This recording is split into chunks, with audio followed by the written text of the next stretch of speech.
Chief justice Umar Ata Bandial साहब बंद गली में जा चुके हैं और इमरान खान साहब की मोहब्बत की वजह से उन पर मुश्किलात में रोज़ ब रोज़ इजाफा होता जा रहा है और बहुत बड़ा कोई खड़ा करके जाना चाह रहे हैं।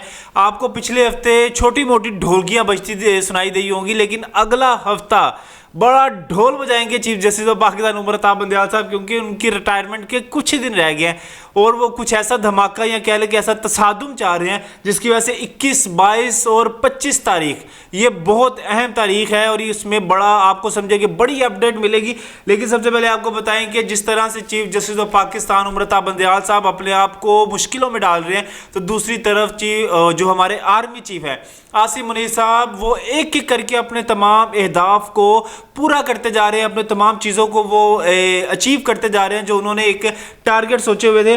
आपको ये बताएं कि चीफ जस्टिस उमर अता बंदयाल साहब ने जो उनको कह ले कि उनकी हठधर्मी कह ले कि जस्टिस मंसूर अली शाह साहब हैं, उन्होंने नैब तरमीम के हवाले से कहा कि फुल कोर्ट बनाए। चीफ जस्टिस ने कहा नहीं बनाना। उन्होंने चीफ जस्टिस ने कहा मेरी रिटायरमेंट के थोड़े दिन रह गए, तो अगर मैं ये फैसला ना करके गया तो मैं सारी ज़िंदगी शर्मिंदा रहूँगा। उसके बाद उनको कहा गया कि आप फौजी ट्रायल में फुल कोर्ट बना लें। उन्होंने उसमें भी नहीं कहा, उन्होंने कहा नहीं मैं नहीं बनाना, जाओ जो करना कर लो, मैं चीफ जस्टिस हैं, कौन पूछने वाला है। लेकिन नहीं, एक है जो पूछ सकता है, एक डंडा है जो सब पे चल सकता है, जो नाजायज करेगा उस पे चलेगा, बिला वजह का तो नहीं ना चलेगा। और तीसरी चीज़ ये कि उन्हें कहा गया कि पंजाब और केपी के जो इलेक्शन है उसमें फुल कोर्ट बनाया जाए, तब भी उन्होंने कहा नहीं बनाना, मैंने जाओ जो करना कर लो। अब इसमें आपको ये बताएं कि जो इमरान खान साहब इन्होंने जो चीफ जस्टिस की है ना, वो समझ ले कि चीफी जो है वो भी इज्जत से नहीं हुई और इनकी रुखसती भी इज्जत से नहीं होनी। उसकी वजह यह है कि इमरान खान चीफ जस्टिस ने कहा कि तुसी मेरे इमरान को अंदर किया ना, बल्कि हालांकि ये इतनी मोहब्बत में पागल नहीं होंगे उनकी, लेकिन इनके जो घर वाले हैं, जो इनकी फैमिली है और इनकी जो वाइफ है, जो कहते थे कम वक्त ये लोग मार्शल भी नहीं लगाते, वो इनकी मोहब्बत में, इमरान खान साहब की मोहब्बत में दीवाने हैं। और ये जितनी भी चीफ जस्टिस की कुर्सी जो भी फैसले हो रहे हैं ना, ये इसकी कमान किसी और के हाथ में है, यानी इनके घर वालों के हाथ में है। और उमर अता बंदयाल साहब अपने घर वालों के मर्जी से फैसले करते हैं, क्योंकि पीछे एक ऑडियो भी लीक हुई थी जिसमें ये सारे मामला हुए थे। तो अब चीफ जस्टिस ने कहा है कि अगर तुमने मेरे इमरान को नहीं छोड़ना तो मैं तुम्हारी मरियम को अंदर करांगा। उसकी वजह यह है कि 21 तारीख को तो परवेज़ इलाही साहब की समझ ले कि आप उनकी वो बेल हो जानी है, ज़मानत हो जानी है। 21 तारीख को सुप्रीम कोर्ट ये रिलीफ दे देगी उनको, क्योंकि अभी तक परवेज़ इलाही साहब काफ़ी दिनों से, काफ़ी महीनों से अंदर ही हैं। और 22 तारीख को जो मेन इशू है, जहाँ से फड्डा भरना है, यानी दस्तों गिरेबां हो जाना है, इन्होंने हाथापाई हो जाना है। पहले भी एक दफ़ा जज आपस में हाथापाई हो चुके थे, वो एक खबर एजाज सईद साहब ने लीक की थी और एक और 2 सहाफ़ियों ने लीक की थी कि 22 तारीख वाले दिन जो मरियम नवाज साहिबा है उनके ऊपर केस है शुगर मिल के हवाले से, कि अब मरियम नवाज साहिबा को भी नहीं पता है गन्ने की में निकल दी है चीनी, किस तरह से काम होता है, और वो केस है और उसका ये फैसला इन्होंने सुना देना चीफ जस्टिस ने, वो उनके खिलाफ सुनाया जाएगा ना कि मरियम नवाज को गिरफ्तार करके जेल में डाला जाए। जनाब जी ये मसला था, ये एक स्कैंडल था, ये करप्शन थी, वो करप्शन थी। अगर नैब केस ही वापस ले ले तो फिर क्या होगा? फिर क्या चीफ जस्टिस कहेंगे नहीं क्या केस वापस नहीं लेना, जो मर्जी कर लो, केस आपने वापस नहीं लेना, आप इनको अंदर डालें। लेकिन बात यह है कि इधर होना है मसला, और 22 तारीख वाले दिन ही इमरान खान साहब की ज़मानत की अभी केस है कि देखिए जी आलम इस्लाम का लीडर है जो डरता किसी से नहीं है, ईमानदार, 1992 से उसकी करप्शन चल रही है, 30-32 साल की उसकी जदोजहद है, उसको अंदर डाला हुआ है छोटे से कमरे में, कितना ये ज्यादती कर रहे हैं, ये देखो ये फिरौन बने हुए, ये केस है जनाब जी। और अगर चीफ जस्टिस उमर अता बंदयाल साहब जमानत दे भी देते हैं इमरान खान साहब को, रिहा नहीं होना इमरान खान साहब, इधर से निकलेंगे उधर से किसी और केस में इनको गिरफ्तार कर लिया जाएगा। पहले से ही प्लानिंग है, पहले से ही सारा कुछ है।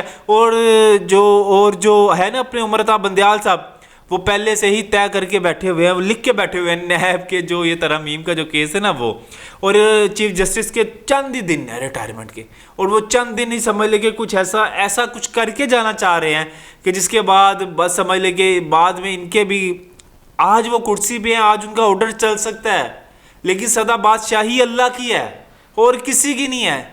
ठीक है, कल को जब वो इस केस से उतरेंगे, वो इन मामला से उतरेंगे, तो तब क्या करेंगे? वो जब उनके पास अथॉरिटी नहीं होगी, जब उनके पास वो पावर नहीं होगी कि वो कुछ कर सके, तो फिर तो उनको ये नहीं ना हो पाएगा, उनको अपने इन फैसलों की वजह से भुगतना पड़ेगा। और 25 तारीख को है आहा चीमे का केस। ये शहबाज शरीफ साहब के बड़े करीबी बंदे पाए जाते हैं। आहा चीमा जो काफ़ी टाइम से ये केस चल रहा है उनका, तो ये सारा लिंक करता है शहबाज शरीफ साहब के साथ। और अगर चीफ जस्टिस साहब ने उसमें भी कोई फैसला सुना दिया तो ये भी नून लीग के खिलाफ ही केस जाएगा। तो ये चल रही है फड्डेबाजी, अब चल रहा है जनाब जी सीधा सीधा, यहाँ तो तू नहीं, यहाँ तो मैं नहीं। इमरान खान साहब की मोहब्बत और इमरान प्रोजेक्ट के करने वाले लोग, करता धरता इमरान खान साहब के साथ जो लोग थे वो एक तरफ, और दूसरी तरफ पीडीएम और इस्टेब्लिशमेंट। और आर्मी चीफ साहब ने जो आहिस्ता आहिस्ता अपने तमाम अहदाफ को क्लियर किया, तमाम अहदाफ को पार करते गए, क्योंकि इलेक्शन कमीशन ने तो कह दिया कि दिसंबर तक तो ये होना है, क्या नाम है वो क्या मर्दमशुमारी है वो होना है, ठीक है। तब तक तो ये हमने ये मर्दमशुमारी में लगे रहना है। उसके बाद 54 दिन बाद होगा, उसके बाद ये होगा, फिर फंड की कमी आ जाएगी, फिर हालातों की कमी आ जाएगी। ये एक अहदाफ था, वो भी पूरा हो गया। बाकी जो चीफ जस्टिस साहब हैं वो अपनी जाती बार ढोलकी बजा ले, ढोलकी नहीं ढोलका बजाना चाह रहे हैं वो अगले हफ्ते बजा ले, देख लेते हैं अगले हफ्ते क्या क्या इसमें मजीद अपडेट आती है। और नैब अब केस ले पाती है, क्या मरीम नवाज़ अंदर होंगी, क्या इमरान खान बाहर होगा। अगला हफ्ता बड़ा ख़तरनाक है। और इस हफ्ते में ना ये समझ ले कि आपको पहले ही बताया कि सदा बादशाही अल्लाह की होती है। ये कुर्सी की जो कह ले के इख्तियारात है, ये 4 दिन की चांदनी है, फिर अंधेरी रात है, फिर आप एक नॉर्मल इंसान की तरह जीते हैं, ठीक है। आपको फैसिलिटीज़ मिलती हैं, आपको घर मिल जाता है, आपको कोई सिक्योरिटी मिल जाती है, लेकिन कानून आप पर वही लागू होंगे जो आम इंसान बंदे पर लागू होते हैं। तो जो आज बीच बोएंगे वो आप कल को काटेंगे। तो चीफ जस्टिस साहब अगर कोई धमाका करना चाह रहे हैं अगले हफ्ते तो कर लें धमाका। उसके बाद हम भी तो देखें ना, खबर ढूंढना हमारे लिए भी बड़ा मुश्किल होता है। ये व्लॉग्स करना, 3-3 2-2 व्लॉग्स करना रोज़, और एक अपडेट ला के तो अपने जो व्यूवर्स हैं उनको बताना, तो ये बड़ा मुश्किल होता है, डिफ़िकल्ट होता है। आने वाले वक्त में देखते हैं कि हम इसमें मज़ीद अपडेट क्या होती है। जैसे कोई अपडेट होगी हम आपके साथ ज़रूर शेयर करेंगे। तब तक के लिए आप हमें इजाज़त दें। अल्लाह निगहबान।